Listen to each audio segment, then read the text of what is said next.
لە ئێران نزیکەی 1 میلیۆن هاوڵاتی مەسیحی بوونیان هەیە کە زیاتر لە 95% ئەرمەنین و لای ئەوان 6 کانونی دووەم ڕۆژی لەدایکبوونی حەزرەتی عیسا و جەژنی کریسمەسە.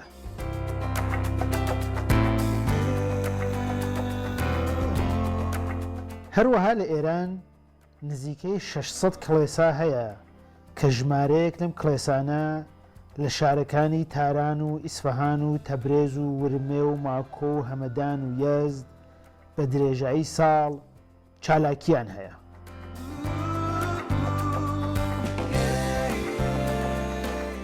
لە تارانی پایتەختیش زیاتر لە 15 کڵێسا هەیە کە لەم ژمارەیە 2 کڵێسا تایبەتە بە ئەرمەنیەکان و لە پاڵ هەر کڵێسایەکیشدا خوێندنگایەکی تایبەت بە ئەرمەنیەکان کراوەتەوە. گرنگترین ڕێوڕەسمی ئەرمەنیەکانیش بۆنەی کریسمەسە کە لە ڕۆژانی 5 و 6 کانونی دووەمی هەموو ساڵێک بەرنامەی تایبەتی خۆیانی تێدا بەڕێوە بن. کلیسای ارامنه در تهران 10 تا کلیسا است که فعال هستند.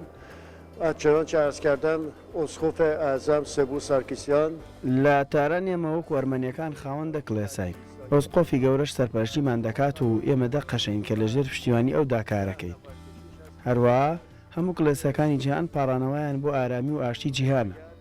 ئێمەش بە ئامادەبوونی خەڵک بە تایبەتی لەم دوو ڕۆژەدا ئاپاڕینەوە کە جیهان لە ئارامی دابێت و لە بەڵاو نەخۆشیش دوور بێت.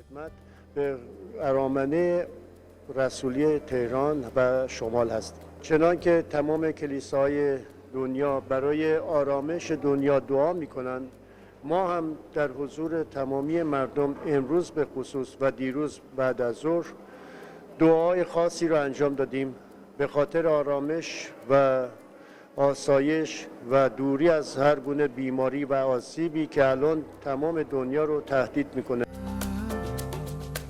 لە ئێران جگە لە مەسیحیەکان جووەکان و زەردەشتیەکانیش خاوەن شوێنی ئاینی و خوێندنگای تایبەت بە خۆیانن.